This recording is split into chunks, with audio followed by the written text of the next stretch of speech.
Hello and welcome to another video. Yep, we're at the last race of our Manufacturers' Championship. We're at Bathurst. And I believe that is in Australia. He gets it right for once. So let's put a shrimp on the old Barbie and get to the grid. Group 3, I believe. Yes, it is. Nissan on pole. Mercedes in second now. Look, BMW up the front. What's going on there? Yeah, I don't know. Good qualifying, obviously, or good finish to the sprint. For one of them. So off we go then. Tight first corner, very tight. Is there going to be an accident? Is there going to be a safety car? Not at this point, no. I think everybody's made it around the first corner. We've still got the mountain section to go though. Yes. And that's always going to be tricky to move around. Although turn 2, which we're just approaching now, that catches a lot of people. Yeah, that can be a bit tricky. Let's see, because it's quite a narrow track. Yes, very narrow. Has everybody made it round? Looks like they have so Looks far. like it, yeah. But now we're into the real section where people are going to start potentially collecting damage. Yes, we are. It's ridiculously narrow here. It's barely 2 cars wide. And we must thank Neil Blackchin for bringing us here, because I believe it's one of his favourite tracks. He was begging us to run this race. Yeah. Please, can we run Bathurst? Please, can we run Bathurst? So we've given in to him. Yeah. So this one's we'll pay tribute to you, Neil, on this one. This race is dedicated to you. Yeah. So here we go. It's a good choice of track, Neil, by the way. Yes, it is. So also like the light is quite it's quite grey, but I don't think it rains here. And not too dark here either, did it? But everyone still seems to be running decently. A couple of penalties picked up, but no great shakes. So we're now on the back straight. I believe it's called the Chase, isn't it? That's at the bottom, isn't it? Chase. No. This is the one with Fiddler's Elbow, isn't it? I really don't know the Forest's Elbow or something. Anyway, what's going on? Because Neil is not. He's dropping down. He's coming to a breaking point. Everybody else is down in sort of 60 mile an hour. So there's a safety car. Yeah, we've obviously had a safety car, and but it's a safety car, and we're on lap 3. Yeah, right. So what happened there? Some issues, and the safety car's gone, and Neil's got absolutely mugged on Caught napping. But that might have been a misheard restart. Yeah. Because we have had these problems, so obviously some sort of issue there. So I think if I remember on this, there was a safety car at the end of lap 1, and then during the course of the safety car on lap 2, there was a concertina effect, and people ran into the back of other cars again and picked up more damage. Yes, I believe so. The safety car was, and we don't do this very often, but it was extended. But we might have to look into that for next year and just say, its own safety car is a one-lap wonder. The trouble with Bathurst is it's a wonderful track, if we're honest. It's ridiculously narrow. You've got walls everywhere. But it's very high. As I say, it reminds me of Monaco to some degrees, because you've got the really tight bit over the mountain with the close walls, and then obviously you've got 2 powerful straights which open up. That's the thing which catches people out here, is the proximity of the walls. I mean, look how close they are. Yeah. As you're coming out onto. To me, it makes it a driver circuit then, because you've got to be confident in your car. It's almost like a street circuit. You've got to be confident in your car that you're not going to tap the barrier, but you've got to push. Yeah. Otherwise you're slow. So I think that's why people. I think it's a technical track. And I think the bit which hasn't got any barriers is sort of like the left-hand turn here. Yes, and I think that's why people don't necessarily gel with it, because you've got to spend some time. I think what you need to do with a track like this is make your test track here. Yeah. Do all your testing here, and I tell you what, you'll never find an improvement. So there's my tip. Make it your testing track for next year, unless you're Neil, of course. I think it's Neil's testing track, isn't it? That's why I wanted to have this one. But anyway, so lap 4, longer race. We haven't touched on that because it is the last. Yeah. 29 laps. Double points. So we did post results about 3 races ago, about halfway through, and at the end of this we will post the final results. Because the double points was introduced so that even going into the last round, you're still not cut and dried that you're going to win. It just needs a little upset. Yes. And you've won sort of like well, you've done well in the previous events, and the last race you just get pipped at the last by someone who beats you. Yes, but obviously in this, because it's a team event as well, so not only is it double points, it's sort of double team points, isn't it? So, you know, if you finish first and second here, that's a massive haul of points you're going to get. But there we go. But as we're on board with Robbie down in 7th in that Aston Martin. He's got a clear air in front of him and behind him. On the grass he goes there. He's pushing. Careful of that on this bit, which is very tricky. Yeah. Cuts the grass and it looked like he hit the barrier, but can't see. No, he's got damage. Damage. He did catch the barrier. Yeah. Strange. Normally, when you cut the chicane like that as well, you get a penalty for it. Yeah. Oh, it was like side by side there. Battling with Jag and Orange John up front. I don't know. Well, I'm just going by the it could be. Yeah, side. I couldn't see. If it's the Group 3, Jag's car will be black, so it's not the green that he's been using. Because he had a green Group 4 and a black 3. So, Spitfire is holding the end up for Aston Martin being out in the lead, which is just as well, because Robbie's down in 7th place. You know, if Spitfire wasn't there either, that was going to be a massive dent in their championship lead that they had. Yes, definitely. Just by virtue of losing all those points. But they speed down in 8th, so the second Chevrolet's not doing particularly well. No. Neither is the second BMW down in 9th. Mind you, the lead BMW is only in 6th, so disappointing. BMW's this manufacturer. Yeah, well, we touched on it before. A lot of the cars have changed. I don't think it helped because there was like BOP changes in the middle of this. And there's a physics change as well. They've done all sorts of. But I mean, it's not set in stone yet. But probably next year's manufacturing. Well, there's two things. It's going to be earlier in the year. Yeah. Because we try and do the manufacturing, which is one of our big ones. We tend to do it fast, like this year in Formula. Yes. And what we don't want is those two championships close together. So I think we've decided that the manufacturers will be shifted to maybe April, May next year, and the fast one will be later in the year. So there'll be a big gap between them. But also the other big news is we want it to be that you pick there'll be more details, but we want you to pick your car. So there might be a list of, say, 10 manufacturers. I was just about to say, when you say you want to pick your cars, yeah, I mean, it's not going to be a free-for-all. There will be a list you can choose from. There might be 10 or 12 manufacturers, whatever. We'll try and make it as broad as possible. And this year we're going to make it, or next year, so we're going to make it that you can pick your favourite manufacturer. And it doesn't matter if, two people pick BMW. Yep. I don't think BMW's going to be in it next year, are they?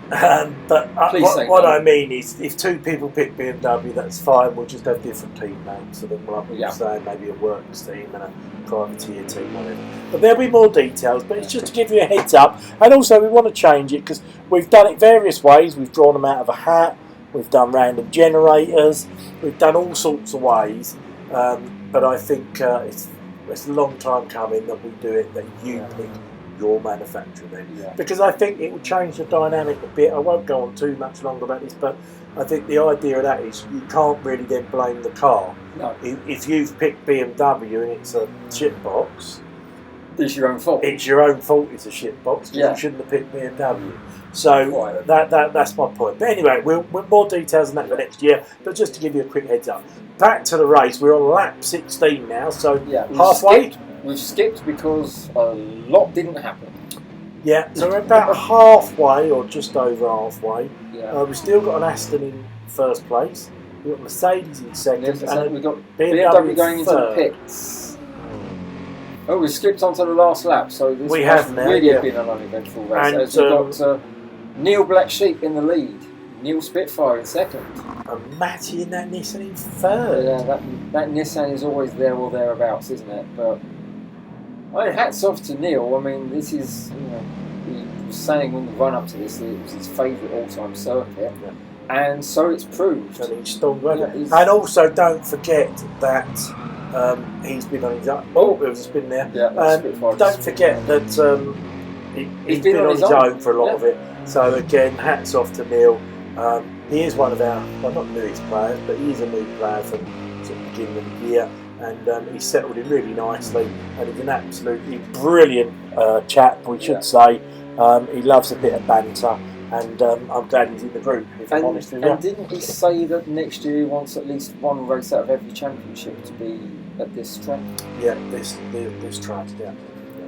So anyway, let's stay on board with him now as we come round for the last turn, for the very last time in this manufacturer's. Neil there in the Mercedes, coming up to the line, and well done, and a big congratulations to him. Well done, Neil. Well done, Neil. Well deserved, mate. And then we've got other Neil, should I say, in the Aston Martin there in second, who also is very new actually. Well, he only joined for this championship. Absolutely brilliant player once again. And he's running on fumes going into the final turn. Let's hope he don't run out. But well played to him. Dumped with Aston Martin. Done a superb job. Yeah. Absolutely brilliant. Big hats off to you. Well done. And then we've got Matty. And then we've got old timer French Matty there. Yeah. In the old Nissan. Coming round as well. Third for Nissan for him. Very good. Brilliant for him as well. Obviously been a long time, then we've got a bit of a gaggle of cars there. Well, 4th and 5th, Robbie's quite close, but I don't think it's good. Dave Speed was lapped. Yeah, I think Dave Speed was lapped. He's shown his 10th. But there you go, that is the final race out the way. They're just slowing down now on their slow down lap. So manufacturers all over for 2024? Yeah. Or is that 2025? Well, that depends on whether anybody's noticed the deliberate mistake at the beginning of all these videos. Well, we'll have to see, won't we? So, yeah, what we're going to do, we will fire up the final results in a second, just so you can see the final standings of where the manufacturers finished, where the players finished, and the points. So we're going to flash that up on the screen now. There you go there. So big congratulations to Aston Martin there in first place. That's Robbie and Neil, 243. Turned out to be quite a massive lead. Who have we got in second now? We've got Neil Morgan and Craig Walker. Craig Walker. Now, I couldn't remember his name there for a minute. In second place, and a lot of those points were done by Neil on his own because Craig's been away in action elsewhere. Yeah. And third, we've got Dave Jennings and Dave Russell, the two Daves. But in Chevrolet there in third, so well done to them. Yeah. And then we've got Nissan there in fourth with Brian and Matty. And look how bad that BMW Unfortunately, is. BMW down there in fifth with Richard and John. And then in sixth, two newcomers that literally had 5 minutes practice. If that. Well done to them. They got lumbered with Audi, which wasn't a great. And they've been a brilliant team. Yep. They've turned up every week. And it's an honour to have them in our championship as well. I bet they're so glad that they got rid of Ford. Well, hopefully. Well, who knows? But hopefully they're going to stay with us for a long time as well. Yes. We've got a great number of people. We were just saying a bit earlier off chat that, you know, for a Monday night, don't forget this is a Monday night we do this. We're now having 12, 13 regular people turn up. Absolutely amazing. It makes the races so much better. We will try and increase that number by a few more.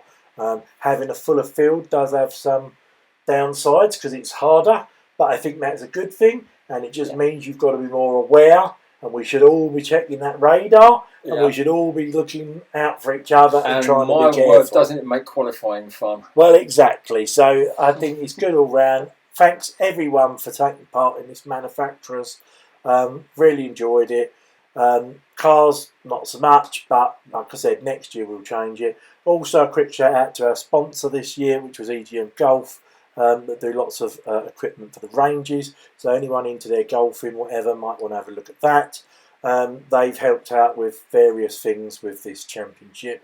Hopefully we can get them back on board next year. And the final thing I want to mention is there is a trophy which has been made. It will get sent out to the winners. Hopefully we can get a photo of them, and we'll try and get it on our media somewhere at some point in the future, so keep a lookout for that. And for everybody else taking part, there are little plaques that have been made, and there's also a few few gifts coming out to you all, and it's all our way, the DJ Motorsport team. That's myself, Richard, and Honest John. It's a little way of us saying thank you for giving up your Mondays and taking part. Right, enough said with all that waffle.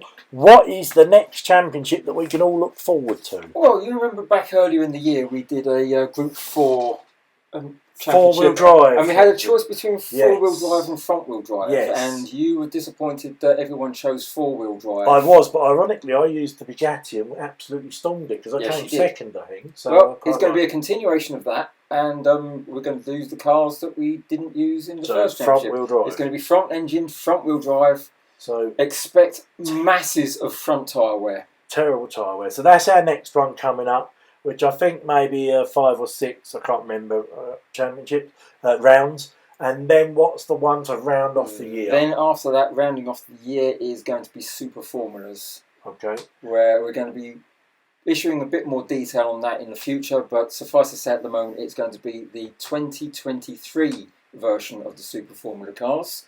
So everybody make sure you've got the 2023 versions, Toyota or Honda. Yeah. Doesn't matter which, but if you've got the 2019 versions, you try and run those, you'll be disqualified. Yeah. Okay. So there you go. A brief update on the diary. A big thank you to everyone, as you heard. And we hope you enjoyed it. And we will be back in, is it 2025 or 2026? Who knows? For our new manufacturers, but like I say, watch out for it because it's going to probably be April, May. Yeah, and we're just waffling at the moment because Dave actually extended this last section with the results on the screen for it's been very good. About 3 or 4 minutes. So we've been able to get a lot of information in. Yeah, we've got a lot of information in, and obviously we can talk about Charlotte. Yeah, I was going to say we can talk about your obsession with Charlotte Church. And Neil's 50-foot corner. Yeah, what was the deal with 50-foot corner? Well, there's a funny story about that. Right, thank you all. Hit the like if you liked it, and we'll see you soon. Take care. Bye.